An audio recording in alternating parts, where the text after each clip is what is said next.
Chapter 20.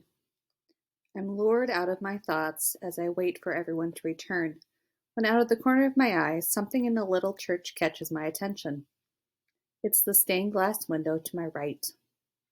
The sun glares through it, almost blinding me. Shaking my head to clear my mind, I laugh a little, realizing how deep in thought I was. No wonder those monks didn't talk much. It's easy to get lost inside your head in a church, but it's like someone is holding a magnifying glass up to the sun through those windows, and it's hitting my eyes just so. Time to bail. There's a little garden just outside the back door. I've seen it through the window, and I figure it's a safe enough distance from it, the cemetery. Bouncing down the stairs, I take in the deep scent of the Turtle Mountains. I tell ya, if I could bottle that smell, I'd put Calvin Klein to shame. Or Axe cologne. Boy, I'd really put Axe out of business. That stuff reeks. Nezzy was the one who actually showed me what I was smelling in the air up here. It's a mixture of wild sage, sweet clover, and those pink wild roses strewn about. There's a tiny garden in the back of the church. It's laid out in the shape of a medicine wheel, a circle divided with a cross in the middle of it. Each quartered section has a native plant, sage, clover, and wild roses, but I'm not sure of what the fourth section has in it. It's in the back part of the garden, and it towers above everything else. Red berries dot the tall plant, almost like a tree. If it smells as vibrant as it looks, my nose will be in for a treat.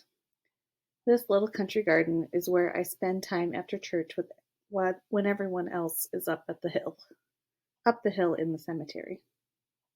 I get closer to take a look and sniff, and sniff, and sniff again. Mr. Markman, my whiteboard-loving math teacher, had nothing on me. I was going to town, trying for the life of me to figure out what that last unknown half-tree, half-bush species was. Chokecherry. What? I gasp, spinning around. Chokecherry. That's what tree you're smelling. Tree don't smell that good. I know that voice, and it's the last one I want to hear now. Carl, I look frantically around for help, but to no avail. Carl's black hair looks almost blue in the sun bouncing off of it. He's wearing a blaze orange vest over a black t-shirt and a camouflage pants. He has his tall, oldest son, Raph, with him. Carl also has a gun.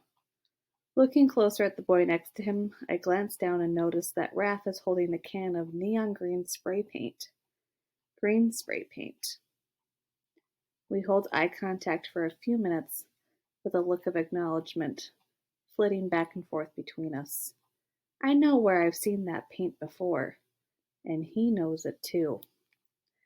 Dad, I'll meet you back at the truck. I need my scope. This one ain't good for nothing. I gotta ditch this paint now. And with that, Carl hands Raph the gun and takes off down the road, but not before mocking me, saying, "Rich girl." Nodding to me after Carl leaves, Raph leans in closer. I was going goose hunting with my dad, but this seems more interesting here. Have you come up with the money you owe my pops? Huh, rich girl? His sneer sends a chill down my spine and a warning call down to my soul. Family, hear me? My eyes are frantically looking left and right, but where did Grandma say they were? Up the path, through the woods, to Grandmother's house we go? No, Apple, for once in your life, think. What was the way Grandma said to find them? What path was I supposed to follow? You're not scared, are you? Just give me what your ma owes my family, and we'll call it even. He seems to be slowly moving towards me. What are you doing here, Raph? I told you, girl. I and my pops were hunting back in the woods, but he's not here anymore. Shame. Bending down within inches of my face, he points to my gold necklace again and continues. That could just about cover your debt. Hand it over. I sob as I start to hand him the necklace. Looking behind him again, he says, "What are you doing here, Apple? Why aren't you up with your family? What's the matter, girl?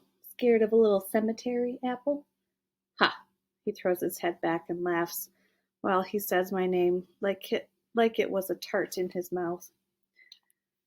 I, well, I, we went to church and we decided to, looking around, then back at me, Raph slowly realizes, "Oh, I see. You're all alone, my girl. Rich girl. White Indian." "Listen, Raph," I say as I steadily back up toward the church's clapboard siding, trying to put as much distance between us as I could. "I don't know what you have against me, and my mom for that matter, but I don't owe you anything. Whatever you think my mom has of your dad's, I promise it's not in her room anymore." "What do you know about anything?" Raph's rage is palpable. His pupils have constricted as hard as his heart. Now I can see the resemblance with Carl.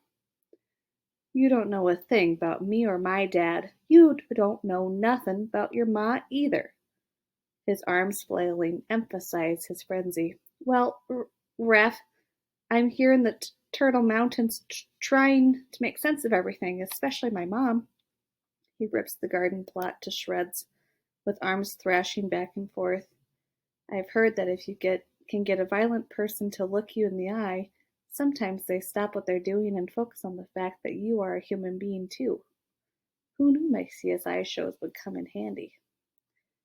But when I look at Raph's eyes, all I can see staring back are murky pools of frenzy.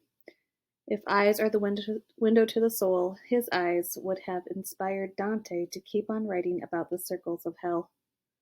Trying to calm him, I stammer, "This isn't supposed to be like this. This isn't supposed to be like this. Here," I whisper, still clutching my necklace.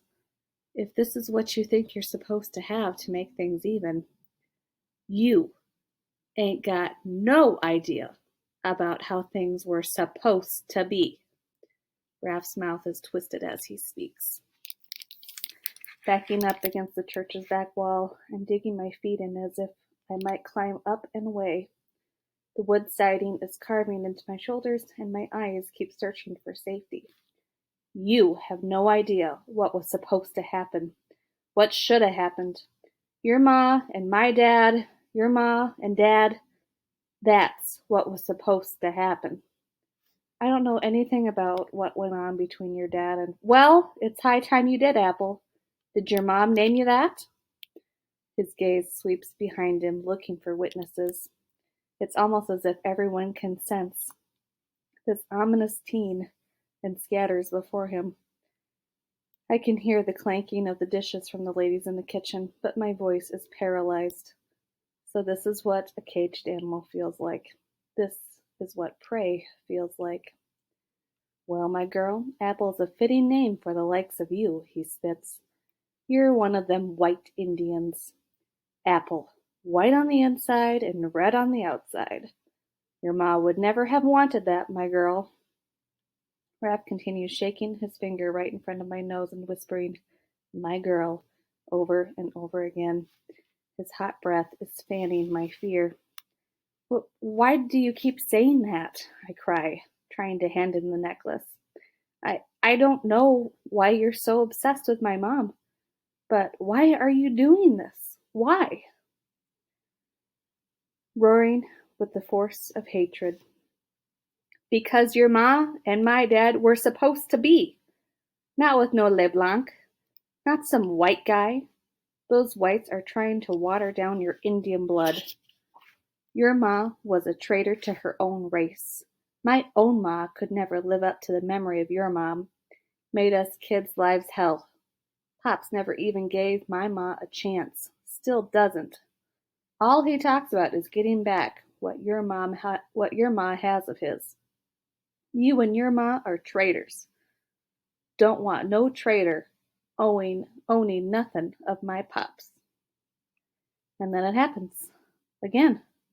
My visions, coming out once more at the most inopportune time. In my mind, I can barely make out a misty image of Raph's dad, Carl, a much younger version, leaning over an old stereo, humming along with the music. Carl's face in the vision is calm and peaceful, almost happy. It drastically contrasts with his son before me. From the pit of my soul arise words, formed within my depths and rushing past my panic and out to confront Carl and his kid. When's the last time your dad was at the Copa? The Copa Cabana. I level off, having no idea what it means. But apparently, he does.